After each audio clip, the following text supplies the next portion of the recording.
চিরাচরিত ঐতিহ্যের নিয়মে মর্তে দেবীর আরাধনা শুরু হয়ে গেছে। দেবী পক্ষের রণরঙ্গিনী দেবী কালীর আরাধনায় সবাই এখন মত্ত। তবে মা কালীর পুজোর আগের দিনের কথা আমাদের ভুললে চলবে না। সেই দিন ভূত চতুর্দশী।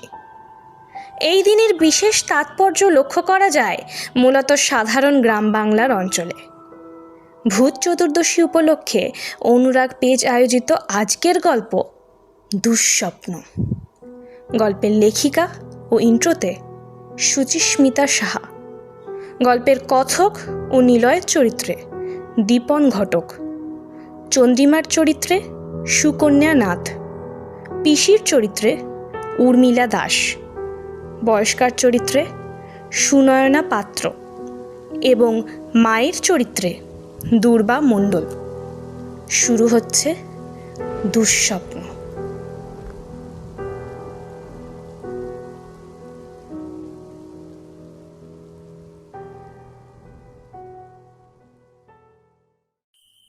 ঘন কালো অন্ধকার, কোথাও কিচ্ছু দেখা যায় না।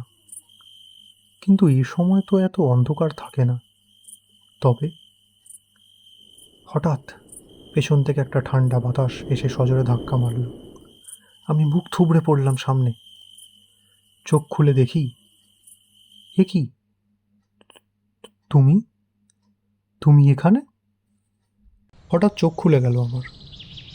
দেখলাম বিছানায় শুয়ে। এই ভোরবেলাতেও ঘেমে চান করে গেছি। কিন্তু স্বপ্নটা, এমন স্বপ্ন বারবার কেন আসছে আমার? কে যেন পিছু নিয়েছে আমার, ছাড়ছেই না। হ্যালো। Good morning. যাক, ঘুম ভাঙলো তাহলে আপনার? হ্যাঁ, সেদিন সকালে আমার গলার আওয়াজটা মনমরা পেয়ে চন্দ্রিমা ঠিক বুঝে গেছিল যে কিছু একটা হয়েছে। তাই ফোনে বেশি কথা না বাড়িয়ে চন্দ্রিমা আমার কাছে চলে আসে সেদিন। চন্দ্রিমা আমার গার্লফ্রেন্ড। 3 বছরের সম্পর্ক আমাদের। ওই আমার সবটা গুছিয়ে রাখে। বাবা 1.5 বছর হলো গত হয়েছেন। তারপর থেকে আমি একদম একা। সত্যি বলতে এই সময়টা মাইল্ড ডিপ্রেশন আমার হতে পারত যদি চন্দ্রিমা আমায় না সামলে রাখত। আমাকে বড্ড ভালোবাসে ও, আর আমিও তাই ওকে ছাড়া একদমই থাকতে পারি না। এই আদি, আমার রান্না কিন্তু কমপ্লিট হয়ে গেছে, তাড়াতাড়ি আয়, খেতে বসে পড়। এত কি রান্না করেছিস? খেতে বসে এ কথা ও কথা হতে হতে চন্দ্রিমা বলল, এই শোন না, আমার পিসির শ্বশুর বাড়িতে খুব ঘটা করে কালী পুজো হয়, বেশ ধুমধামও হয়। আমাকে ওই পিসি বলছিল যে আমি যেন এই বছর বন্ধুদের নিয়ে ওখানে যাই। তো আমিও ভাবছিলাম যে আমাদের তো এমনিতেও কোনো প্ল্যান থাকে না, তাই না? আর অনেকদিন একসাথে কোথাও যাওয়াও হয়নি। এই যাবি রে, একটু ঘোরাও হয়ে যাবে আমাদের। হায়, চন্দ্রিমা কিছু বললে আমি সেটা ফেলতে পারি না। ও সেটা ভালোভাবেই জানে। তাও মাঝে মাঝে এত কিউট হয়ে কিছু জিনিসের আবদার করলে আমার তখন মনে হয় ওই গালটা টিপে বলি, খেপি একটা। চন্দ্রিমার পিসির শ্বশুরবাড়ি শ্যামাপুরে। যথারীতি পুজোর 2 দিন আগেই আমরা সেখানে গিয়ে উপস্থিত হলাম। আমি, চন্দ্রিমা, আর সাথে আমাদেরই একজন ব্যাচমেট নিলয়।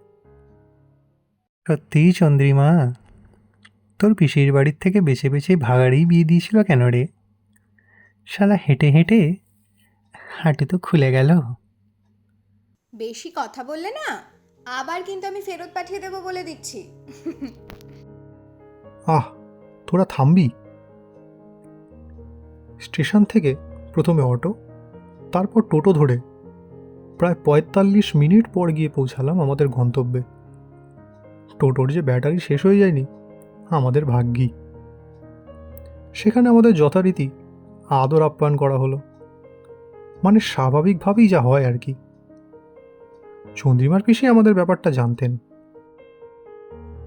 তা তোমার কোনো অসুবিধা হচ্ছে না তো বাবা? না পিসি, বরং বেশ ভালো লাগছে। বলছি পিসি, যদি কিছু মনে না করো, একটা কথা জিজ্ঞেস করব। হ্যাঁ, অবশ্যই, বলো বলো। আমরা আসার সময় শুনছিলাম যে ওই দূরে যেই দোতলা মাটির বাড়িটা দেখা যাচ্ছে, সেখানে নাকি যাওয়া নিষিদ্ধ। মানে গ্রামের কেউ ওই বাড়িটাতে ঢোকে না। কেন ঢোকে না সেটা রহস্যটা যদি একটু বলতে। সেসব বাবা অনেক কাহিনী, সে শুনে এখন কাজ নেই। আমি বরং নিচে যাই, কাল আবার ভূত চতুর্দশী, অনেক কাজ। বলতে বলতে পিসি চলে গেল, কিন্তু আমরা দিব্যি বুঝেছিলাম উনি কিছু একটা গোপন করে গেলেন। দুপুরে খাবার দাবার সেরে একটু বিশ্রাম নিয়ে আমরা তিনজন বেরিয়ে পড়লাম গ্রাম ঘুরতে। গ্রাম্য পরিবেশ আমার আবার খুব পছন্দের। চারিদিকে সবুজের ছোঁয়া, অচেনা আগন্তুক দেখেও সবার মধ্যে যেন একটা আলাদা আন্তরিকতা। ধীরে ধীরে সন্ধে হয়ে এলো। হাই, আমি আর চলতে পারছি না, আমি একটু বসলাম। এ কথা বলেই নীল একটা বাড়ির রোয়াকে উঠে বসল। চারিদিকে চোখ ঘুরিয়ে দেখলাম আমরা পিসির বাড়ির উল্টো দিকে দাঁড়িয়ে আছি, আর আমাদের সামনে পরিষ্কার দেখা যাচ্ছে সেই নিষিদ্ধ ভাঙা মাটির বাড়ি। আস্তে আস্তে চারিদিকটা ঘুটঘুটে অন্ধকার হয়ে এলো। এ সময় চন্দ্রিমা বলে উঠল, গাইজ, আই ডোন্ট থিঙ্ক যে আমাদের আর এখানে থাকাটা উচিত হবে, বুঝলি তো? এমনিতেও দেখ, অন্ধকার হয়েই এসেছে, আর এখানে এমনিতেও আমরা কিছুই চিনি না। তার থেকেও বড় কথা যে আমাদেরকেও তো কেউ চেনে না এখানে। আমরা সবাই মিলে হাঁটা শুরু করলাম পিসির বাড়ির দিকে। আগে আগে চন্দ্রিমা আর নিলয়, পিছনে আমি। হঠাৎ একটা ঠান্ডা বাতাস আমার ঘাড়ে এসে পড়ল। আমি দাঁড়িয়ে গেলাম। মনে হলো যেন কেউ আমার পিছনে দাঁড়িয়ে। আমার ভেতরে একটা অস্বস্তি শুরু হলো। আমার কি একবার পেছনে ঘুরে দেখা উচিত? কিন্তু আবার একটা ঠান্ডা বাতাস অনুভব করতে পারলাম। কেমন যেন মনে হচ্ছে বাতাসটা আমার পেছন থেকে টানছে। আমার ঘাড় থেকে সারা ডান দিক শীতল হয়ে গেল, যেন কোনো সার নেই। আর থাকতে পারছি না। আমার ভীষণ কৌতূহল, কে আছে আমার পেছনে। একটা চেনা মিষ্টি গন্ধ আমার নাকে আসছে, খুব চেনা, খুব। না, আর না, আমাকে দেখতেই হবে কে সে। কে আমার পেছনে? সহসা শরীরের সমস্ত জোর লাগিয়ে নিজেকে ঠেলা দিয়ে পেছনে ঘুরে দেখি, কই, কেউ তো নেই। অন্ধকারের মধ্যেও স্পষ্ট বুঝতে পারছি সামনে সেই ভাঙা মাটির বাড়ি। তবে কি সে ওই বাড়িতেই ঢুকেছে? হ্যাঁ, হতেও পারে, হয়তো তাই হয়েছে। আমার তবে কি একবার গিয়ে দেখা উচিত? হ্যাঁ, বলেই আমি এই বাড়িটার দিকে এগোতে লাগলাম। আমার কি বাড়ির ভেতরে ঢোকা উচিত হবে, নাকি ডাকবো? কিন্তু ডাকবো কাকে? না, কিন্তু হ্যাঁ, মাথাটা ভারী হয়ে আসছে কেমন। মনে হচ্ছে জায়গায় আমি আগেও এসেছি। এই রাস্তা, বাড়িঘর সব কেমন চেনা চেনা, কিন্তু বুঝতে পারছি না। এই সময় তো এত অন্ধকার থাকে না। আচমকা আবার একটা শীতল বাতাস আমার সজোরে সামনের দিকে ধাক্কা মারল। আমি মুখ থুবড়ে পড়লাম সামনে। তারপর সব কেমন অন্ধকার, নিঝুম। চোখ খুললাম যখন, তখন আমি পিসির বাড়িতে। সবাই আমার মুখের দিকে তাকিয়ে। আমার তখনও মাথাটা কেমন ভারী ভারী লাগছে। শরীর ভালো লাগছে বাবা? একটু গরম দুধ খাবে? এনে দেব? আমি উত্তর দিতে চেয়েও উত্তর দিতে পারলাম না। পিসি, তুমি যাও, নিচে তো অনেক কাজ পড়ে আছে। আর তুমি চিন্তা করো না, আমি এখানে বসছি। ওর যদি কিছু সেরকম লাগে আমি তোমাকে বলে দেব। পিসি ঘর থেকে বেরিয়ে গেলে চন্দ্রিমা আমার কাছে এসে বসলো। আমার মাথায় হাত বুলিয়ে দিয়ে বলল, শরীর কেমন লাগছে এখন? ঠিক আছি। কি হয়েছিল মানে আমাকে কোথায় পেলি তোরা? আমি আর নিলয় অনেকটা এগিয়ে গেছিলাম। তারপর হঠাৎ করে নিলয় তোর কথা বলল। তখন দেখি যে তুই নেই। আমরা তো ভাবছিলাম যে তুই পেছনে পেছনেই আসছিস আমাদের। তারপর আমরা আবার অনেকটা পেছনে হাঁটলাম। তোকে ফোনও করেছিলাম, কিন্তু নট রিচেবল বলছিল। তারপর দেখলাম যে তুই বিনা কারণে ওই ভাঙা মাটির বাড়ির দিকে এগোচ্ছিস। কতবার ডাকলাম তোকে পেছন থেকে, তুই যেন কিছু শুনতেই পাচ্ছিলিস না। আমরা যত ডাকছি তুই ততই এগিয়ে যাচ্ছিস বাড়িটার দিকে। একেতেই অত অন্ধকার, কিছু তেমন স্পষ্ট করে দেখতেও পাচ্ছিলাম না। তারপর হঠাৎ করে তোর একটা গলার আওয়াজ পেলাম। আমরা দৌড়ে গেলাম, গিয়ে দেখি তুই সেন্সলেস হয়ে ওখানে পড়ে আছিস। বুঝলাম। নিলয় কোথায়? নিচে কোথাও আছে হয়তো। তুই একটু রেস্ট কর ভালো করে। আমি আবার একটু নিচে যাই, দেখি পিসির হাতে হাতে একটু কাজগুলো এগিয়ে দিই। কাল আবার ভূত চতুর্দশী তো। চন্দ্রিমা ঘর থেকে বেরিয়ে গেলে আনমনে একটা দীর্ঘশ্বাস পড়ল আমার। জানলা দিয়ে আকাশের দিকে তাকিয়ে দেখি চাঁদ দেখা যাচ্ছে না। কাল ভূত চতুর্দশী। সকালে জলখাবার খেয়ে বসে আছি, যে যার নিজের কাজে ব্যস্ত। আজ আবার ভূত চতুর্দশী, 14 শাক, 14টা প্রদীপ, আরও কত সব বিষয়। বাড়ির এক বয়স্কা ভদ্রমহিলা এসে জোরে জোরে বললেন, শোনো, সূর্যি ডুবলে কেউ যেন চুল খুলে রাখবে না। আর হ্যাঁ, সন্ধ্যার পর বাড়ি থেকে বেরোনোর কোনো দরকার নেই আজ কারোর। সবাই বাড়িতেই থেকো আজ।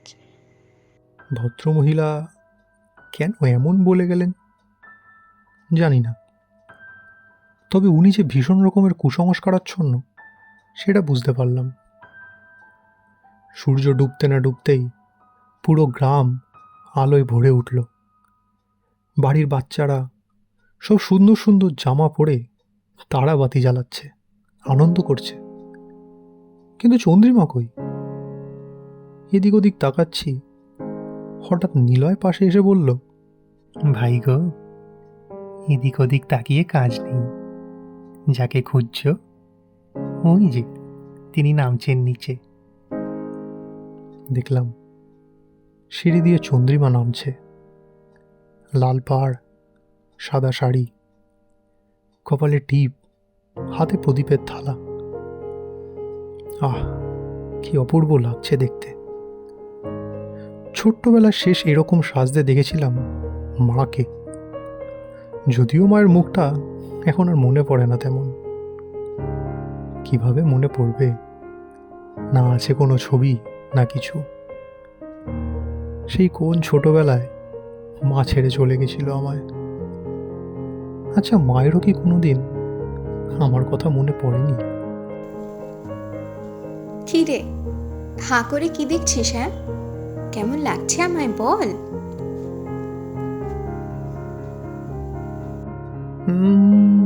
মোটামুটি ঠিকই আছে।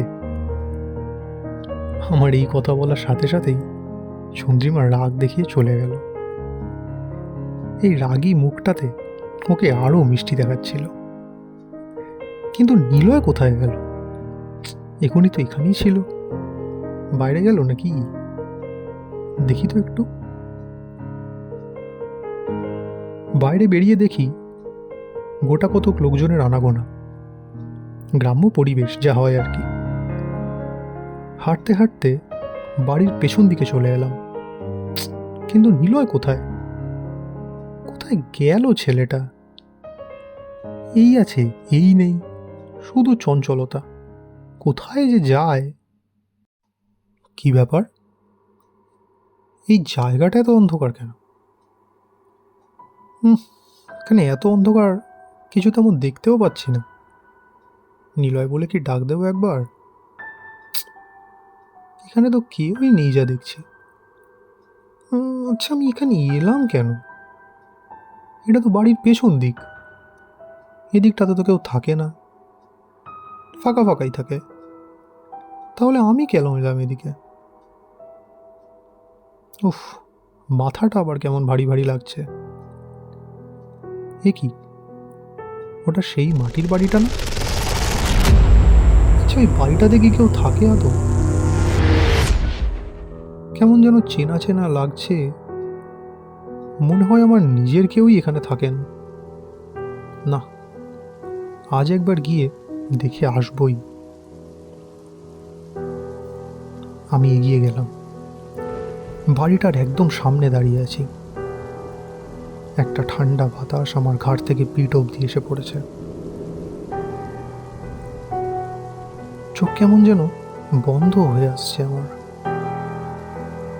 অন্ধকারের মধ্যে দেখলাম সেই মাটির বাড়ির দরজাটা আস্তে আস্তে খুলছে।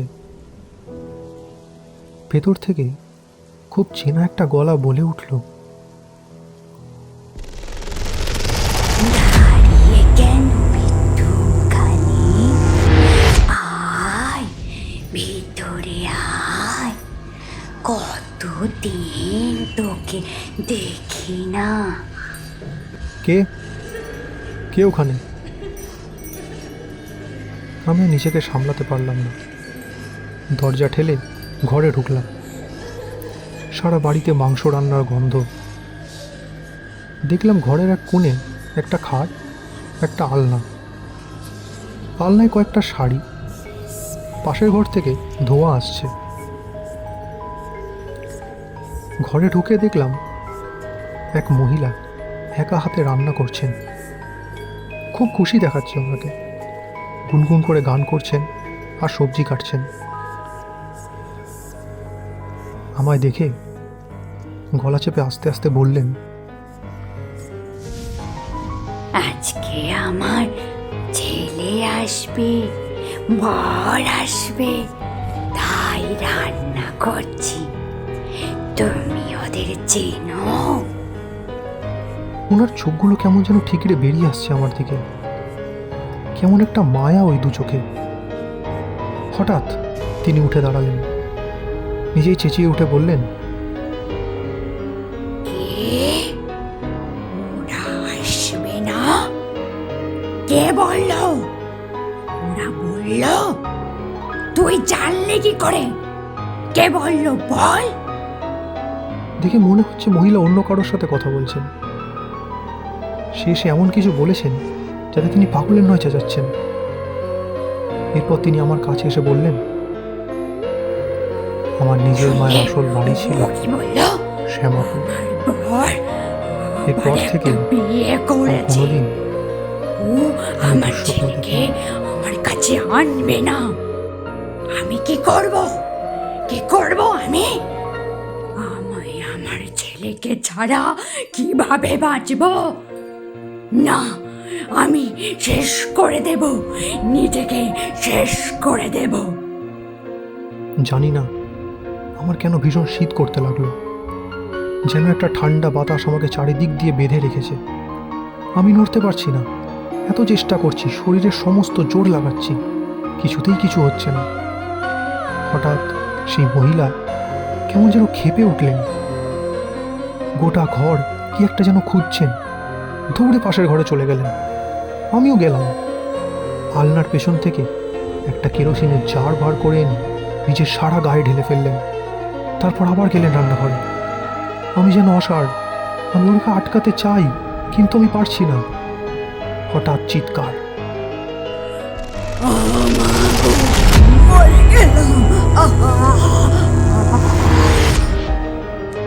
কি ভয়ানক চিৎকার! দৌড়ে গিয়ে দেখি মহিলা গায়ে আগুন দিয়েছেন। ওনার সারা শরীর জ্বলছে, পুড়ছে। উনি চিৎকার করছেন। উনুনে মাংসের ঝোল টকবক করে ফুটছে। আমি সব দেখছি, কিচ্ছু করতে পারছি না। আচমকা সামনে থেকে কে যেন আমায় এক লাথি মারল। আমি ছিটকে গিয়ে কোথায় একটা পড়লাম। মাথায় খুব জোরে লাগলো। মুখ তুলে দেখি লাল পাড় শাড়ি পরা সেই মহিলা আমায় দেখে খিকখিক করে হাসছেন। তার চোখ যেন ঠিকরে বেরিয়ে আসছে। তার চুলগুলো এতটাই এলোমেলো যেন মনে হচ্ছে আমার সারা শরীরে সেই চুল ছড়িয়ে পড়ছে। আমার দেহ অসাড় বরফের মতো জমে গেছে। মাথা থেকে ঘাড় কেমন ভারী ভারী লাগছে। চোখ বন্ধ হয়ে আসছে। তারপর কিচ্ছু মনে নেই। চোখ খুলে দেখলাম সকাল হয়ে গেছে। আমি পিসির বাড়ির দোতলার খাটে শুয়ে। নিচে নেমে এলাম। আমাকে দেখে সবাই অবাক। সবাই জিজ্ঞেস করছে অনেক প্রশ্ন। এই যেমন আমার শরীর কেমন আছে, আমি বাড়ির পেছনের মাঠে কিভাবে গেলাম, আমার মাথায় কিভাবে চোট লাগলো ইত্যাদি। ওদের বলার পর আমি অনুভব করলাম আমার মাথায় ব্যান্ডেজ। আমি চুপ করে একটা চেয়ার নিয়ে বসে গেলাম। আগের দিনের সেই বয়স্কা মহিলা আমার সামনে এসে বললেন, তো সকালেই বারণ করেছিলাম কাল সন্ধ্যের পর যেন কেউ না বেরোয়। কেন বেরিয়েছিলে বাপু? ভূত চতুর্দশী সন্ধ্যায় তারা বের হয় জানো? জানো সে সমস্ত আত্মা যাদের জীবিত অবস্থায় কিছু বলা বাকি থাকে, কিছু চাওয়া পাওয়া বাকি থেকে যায়, আমাদের কাছে আসতে চায়। তারা আমাদের সাথে কথা বলতে চায়, বা হয়তো আমাদের তাদের সাথে তাদের দুনিয়ায় নিয়ে যেতে চায়।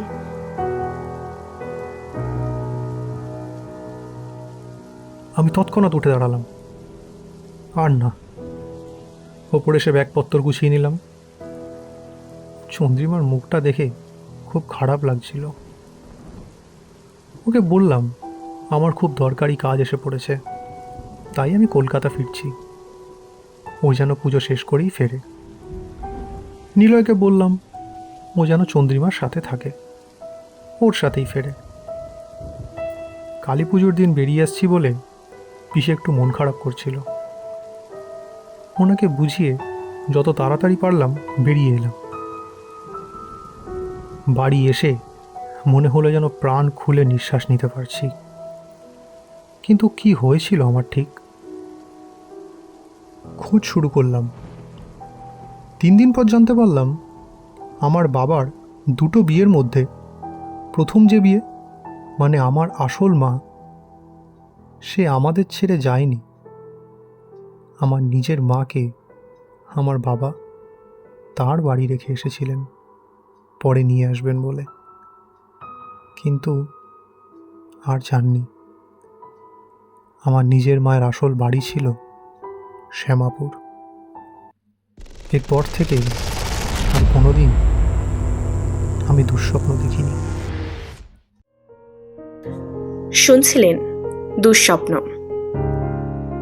পরিচালনায় অমিত হালদার, স্ক্রিপ্টে সুচিস্মিতা সাহা, আবহ এবং এডিটে অর্ণব দাস, পোস্টার সজ্জায় শচীন গুপ্ত। গল্পটি আপনাদের কেমন লেগেছে তা কমেন্ট বক্সে জানাতে ভুলবেন না কিন্তু। আপনাদের উৎসাহই আমাদের অনুরাগ পেজের আসল সমৃদ্ধি। ধন্যবাদ।